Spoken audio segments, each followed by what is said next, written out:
Hello అండి, నమస్తే. నేను మీ Karthika. Welcome back to our channel NK world fill with smile. ఈరోజు నేను మట్టి పాత్రలని కొన్న తర్వాత ఎలా సీజనింగ్ చేసుకోవాలి, వాటిని ఎలా యూజ్ చేయాలి, అలాగే మట్టి పాత్రలో వంట చేసుకోవడం వల్ల ఏం బెనిఫిట్స్ ఉంటాయి, వాటిని వాడేటప్పుడు పగిలిపోకుండా జాగ్రత్తగా ఎలా యూజ్ చేయాలి లాంటి బోల్డ్ అనే టిప్స్ని ఈ వీడియోలో మీతో షేర్ చేసుకుంటాను. నేను ఇలా 3 సైజెస్లో క్లే పాట్స్ని కొన్నానండి. ఈ 3 వచ్చేసి కాస్ట్ 180 రూపీస్ పడింది. చాలా రీజనబుల్ కాస్ట్ అండి. నేను ఇంతకుముందు బ్లాక్ కలర్ క్లే పాట్ కూడా యూజ్ చేశాను, కానీ నాకు ఇప్పుడు షాప్లో దొరకలేదండి. రెడ్ కలర్ పాట్స్ కన్నా కూడా బ్లాక్ కలర్ క్లే పాట్స్ చాలా స్ట్రాంగ్గా ఉంటాయండి. మీరు క్లే పాట్స్ కొనాలి అనుకుంటే ఫస్ట్ బ్లాక్ కలర్ పాట్స్ని ప్రిఫర్ చేయండి.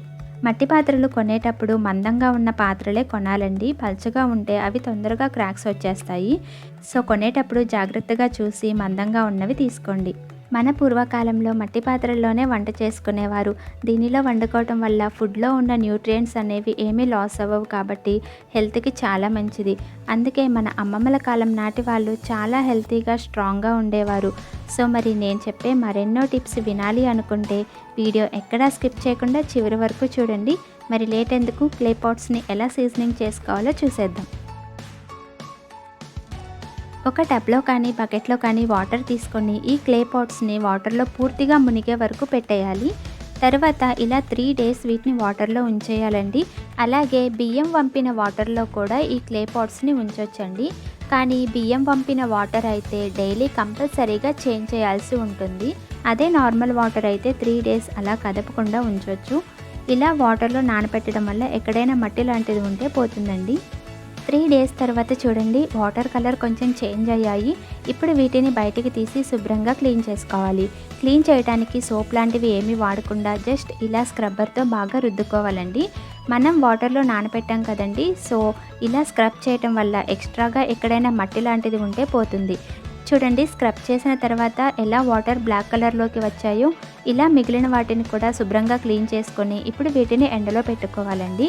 క్లే పాట్స్కి ఉన్న తడి మొత్తం ఆరిపోయే వరకు కనీసం 2 నుంచి 3 గంటల వరకు ఎండలో ఇలా వదిలేయండి. చూడండి, వాటర్ మొత్తం అబ్జర్వ్ అయిపోయిన తర్వాత క్లే పాట్స్ మళ్ళీ నార్మల్ కలర్లోకి వచ్చేసాయి. ఇప్పుడు ఏదైనా ఆయిల్ తీసుకొని క్లే పాట్స్ని సీజనింగ్ చేసుకుందాం. క్లే పాట్స్కి ఎక్కడ గ్యాప్ లేకుండా మొత్తం బాగా ఆయిల్ అప్లై చేయాలండి. నేను ఇక్కడ కుకింగ్ ఆయిల్ తీసుకున్నాను. మీరు కోకోనట్ ఆయిల్, నెయ్యి ఇలా ఏదైనా యూజ్ చేయొచ్చు.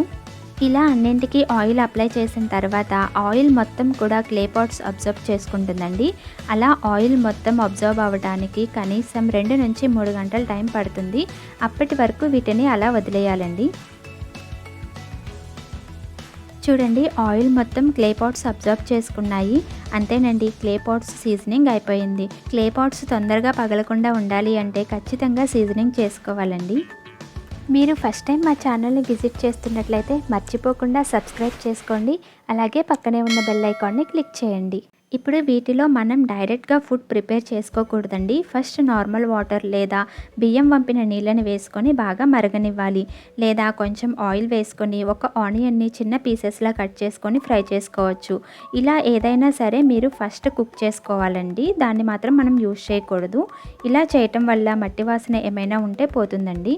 నేనైతే నార్మల్ వాటర్ తీసుకొని ఇందులో కొంచెం సాల్ట్, పసుపు వేసుకొని లో ఫ్లేమ్లో వాటర్ బాయిల్ అయ్యే వరకు ఉంచుతున్నాను. మనం క్లే పాట్స్లో కుక్ చేసేటప్పుడు ఎప్పుడూ కూడా హై ఫ్లేమ్లో కుక్ చేయకూడదండి. క్లే పాట్స్ పగిలిపోతాయి. లో ఫ్లేమ్లో లేదా మీడియం ఫ్లేమ్లో మాత్రమే కుక్ చేసుకోవాలి. అలాగే కర్రీస్ చేసేటప్పుడు స్టీల్ స్పూన్స్ యూజ్ చేయకూడదండి. వుడెన్ స్పూన్స్ కానీ లేదా సిలికాన్ స్పూన్స్ కానీ యూజ్ చేయాలి. క్లే పాట్స్ కొంచెం హీట్ రావడానికి టైం పడుతుంది, కానీ ఒక్కసారి హీట్ వస్తే చాలండి. కర్రీ అయినా రైస్ అయినా చాలా తొందరగా అయిపోతాయి. అలాగే కుక్ చేసిన ఫుడ్ చాలా సేపటి వరకు వేడిగానే ఉంటుందండి. మనం ఇలా ఏదైనా ఫస్ట్ కుక్ చేయటం వల్ల మట్టి వాసన ఏమైనా ఉంటే పోతుందండి. ఇలా ఏదైనా కుక్ చేశాక మళ్ళీ ఒకసారి క్లీన్ చేసుకొని ఈ పాట్స్లో మనం ఫుడ్ ప్రిపేర్ చేసుకోవచ్చు. ఇలా మరిగిన తర్వాత స్టవ్ ఆఫ్ చేసుకొని మట్టి పాత్ర చల్లారే వరకు అలా వదిలేయాలండి.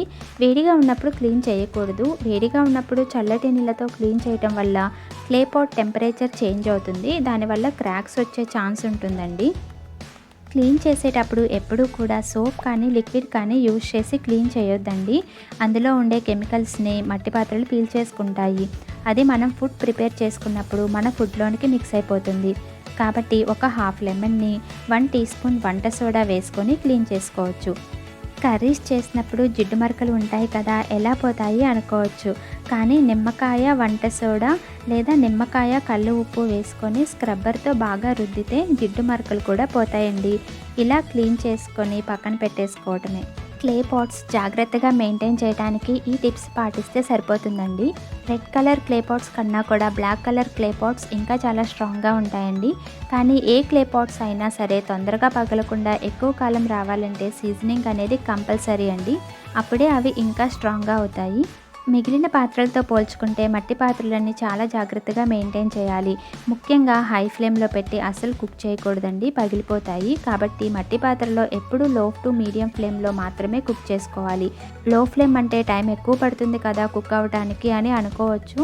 కానీ ఒకసారి క్లే పాట్ హీట్ వస్తే చాలండి, కర్రీ కూడా చాలా ఫాస్ట్గా కుక్ అయిపోతుంది. తర్వాత క్లీనింగ్ కూడా చాలా ఈజీ అండి. క్లీన్ చేసేటప్పుడు సోప్స్ లాంటివి ఏమీ యూజ్ చేయకూడదండి. మట్టి పాత్రని డైరెక్ట్గా స్టవ్ మీద పెట్టకూడదండి. మీరు కర్రీ చేసేటట్లయితే ఆయిల్ వేసుకొని స్టవ్ మీద పెట్టుకోవాలి. రైస్ వండేటప్పుడు వాటర్ వేసుకొని స్టవ్ మీద పెట్టుకోవాలి. ఏమీ వేయకుండా డైరెక్ట్గా స్టవ్ మీద పెడితే క్రాక్స్ వస్తాయండి. మట్టి పాత్రలు కొనేటప్పుడు మందంగా ఉన్న పాత్రలే కొనాలండి. పల్చగా ఉంటే అవి తొందరగా క్రాక్స్ వచ్చేస్తాయి. సో కొనేటప్పుడు జాగ్రత్తగా చూసి మందంగా ఉన్నవి తీసుకోండి. అలాగే వీటిలో స్టీల్ గరిటెలు వాడకూడదండి. వుడెన్ లేదా సిలికాన్ లాంటివి మాత్రమే వాడుకోవాలి. మనం ఏ పాట్స్లో వండినా like aluminium, non stick, ceramic ఇలా ఎందులో అయినా సరే న్యూట్రియంట్స్ అనేవి ఎంతో కొంత లాస్ అవుతాయండి. కానీ ఒక్క మట్టి పాత్రలో మాత్రమే న్యూట్రియంట్స్ అనేవి 100% ఉంటాయి. హెల్త్ వైజ్గా మట్టి పాత్రలో వంట చేసుకోవడం చాలా మంచిదండి. అంతేకాకుండా కర్రీస్కి ఆయిల్ కూడా చాలా తక్కువ యూజ్ చేయొచ్చండి. దానివల్ల మన హార్ట్ హెల్తీగా ఉంటుంది, మన మెటబాలిజం కూడా ఇంప్రూవ్ అవుతుంది. అలాగే గ్యాస్ట్రిక్, ఎసిడిటీ ప్రాబ్లమ్స్ ఉంటే చాలా తొందరగా క్యూర్ అయిపోతాయి. మట్టి పాత్రలో చేసుకునే ఫుడ్ ఫ్లేవర్ చాలా అరోమాటిక్గా, టేస్టీగా ఉంటుందండి. చూసారు కదా క్లే పాట్స్ వల్ల ఎన్ని బెనిఫిట్స్ ఉన్నాయో. అందుకే మన అమ్మమ్మల కాలం నాటి వాళ్ళు ఏ హెల్త్ ఇష్యూస్ లేకుండా చాలా హెల్తీగా, స్ట్రాంగ్గా ఉండేవారండి. నేను ఈ క్లే పాట్స్ని యూజ్ చేసి నా ఎక్స్పీరియన్స్ని మీతో షేర్ చేసుకున్నాను. నేను షేర్ చేసుకున్న టిప్స్ మీకు యూజ్ అవుతాయని అనుకుంటున్నాను. ఈ వీడియో మీకు నచ్చినట్లయితే ప్లీజ్ లైక్ చేయండి, షేర్ చేయండి. ఇలాంటి మరెన్నో వీడియోస్ కోసం మన ఛానల్ని సబ్స్క్రైబ్ చేసుకోండి.